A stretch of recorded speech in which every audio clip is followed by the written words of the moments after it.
Assalamualaikum warahmatullahi wabarakatuh. Perkenalkan nama saya Gita Dewintasari Prasetyo dengan NIM 017 dan saya Siti Rodatul dengan NIM 01. Kami dari Prodi Administrasi Negara, Fakultas Ilmu Sosial dan Ilmu Politik. Kami dari kelompok 8 ingin mempersembahkan sebuah video untuk memenuhi tugas evaluasi tengah semester dari matkul Komunikasi dan Advokasi kelas A.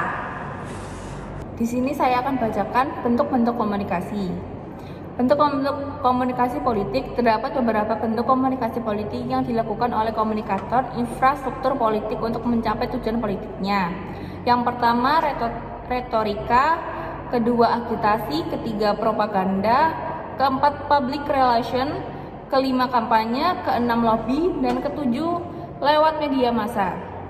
Retorika memiliki peran yang penting dalam komunikasi advokasi kebijakan ketika berusaha untuk mempengaruhi pembuatan kebijakan, masyarakat umum, dan pemangku kepentingan lainnya untuk mendukung atau mengubah suatu kebijakan penting untuk menggunakan strategi retorika yang efektif. Beberapa cara retorika digunakan dalam komunikasi advokasi kebijakan. Identifikasi audien yang tepat, penggunaan narasi yang kuat, penggunaan data dan fakta yang membangun otoritas, pemilihan bahasa yang persuasif, menggunakan otoritas dan reputasi, mengakui kekuatan cerita pribadi, konsistensi dan kesesuaian dengan tujuan. Selanjutnya ada agitasi politik, di mana agitasi dalam mengkomunikasi advokasi kebijakan merujuk pada upaya yang disengaja untuk memban. Yang kedua ada agitasi, salah satu teknik yang digunakan dalam upaya untuk mempengaruhi opini dan tindakan, upaya untuk masyarakat serta pembuatan kebijakan terkait dengan suatu isu kebijakan.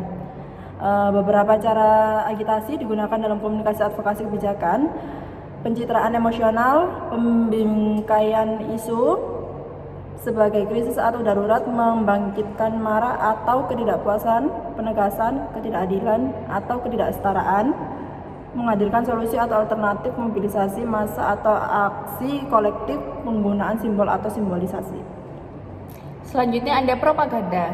Penggunaan propaganda dalam komunikasi advokasi kebijakan mengacu pada strategi yang sengaja merancang pesan untuk mempengaruhi opini, sikap, dan tindakan masyarakat atau pembuatan kebijakan.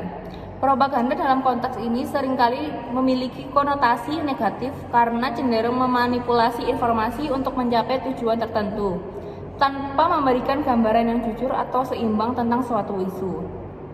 Beberapa cara di mana propaganda dapat digunakan dalam komunikasi advokasi kebijakan: pembingkaian pesan secara tidak jujur atau tidak seimbang, penyampaian pesan dengan tujuan menggiring opini, pemanfaatan emosi, pemaksaan naratif sederhana, menghindari informasi yang bertentangan, penggunaan simbol penyajian pihak lawan sebagai musuh atau ancaman, mengabaikan fakta atau bukti yang tidak mendukung. Di mana public relation ini memiliki peran penting dalam komunikasi advokasi kebijakan. Dalam konteks ini bertujuan untuk membangun dan memelihara hubungan positif antara organisasi atau individu yang mengadvokasi suatu kebijakan dengan berbagai pemangku kepentingan termasuk masyarakat umum, media, pembuat kebijakan. Beberapa cara di mana public relation digunakan dalam komunikasi advokasi kebijakan: membangun citra positif, komunikasi efektif dengan media, mengelola krisis komunikasi, mengidentifikasi dan melibatkan pemangku kepentingan pendidikan publik, mengatur acara dan kegiatan publik, serta membangun hubungan dan pembuatan kebijakan, evaluasi dan pengukuran kinerja. Selanjutnya terdapat kampanye. Kampanye dalam konteks komunikasi advokasi kebijakan merupakan serangkaian upaya terencana dan terkoordinasi untuk mempromosikan suatu kebijakan atau agenda tertentu kepada masyarakat umum, pembuat kebijakan, dan pemangku kepentingan lainnya. Tujuan utama dari kampanye tersebut adalah untuk mempengaruhi opini publik, memobilisasi dukungan, dan mempengaruhi proses pembuatan keputusan terkait kebijakan. Beberapa langkah dan komponen yang umum dalam kampanye komunikasi advokasi kebijakan: perumusan tujuan dan strategi, pengembangan pesan, pendekatan multikanal, mobilisasi dukungan, kerjasama dengan pihak terkait, penyampaian pesan kepada pembuat kebijakan, pemantauan dan evaluasi pemberdayaan masyarakat. Selanjutnya ada lobby di mana proses di mana individu, kelompok atau organisasi berusaha untuk mempengaruhi pembuatan kebijakan dalam proses pembuatan keputusan. Dalam konteks komunikasi advokasi kebijakan, lobby menjadi strategi penting untuk mempromosikan kebijakan tertentu dan memastikan bahwa suara dan kepentingan mereka diakomodasi dalam pembuatan keputusan.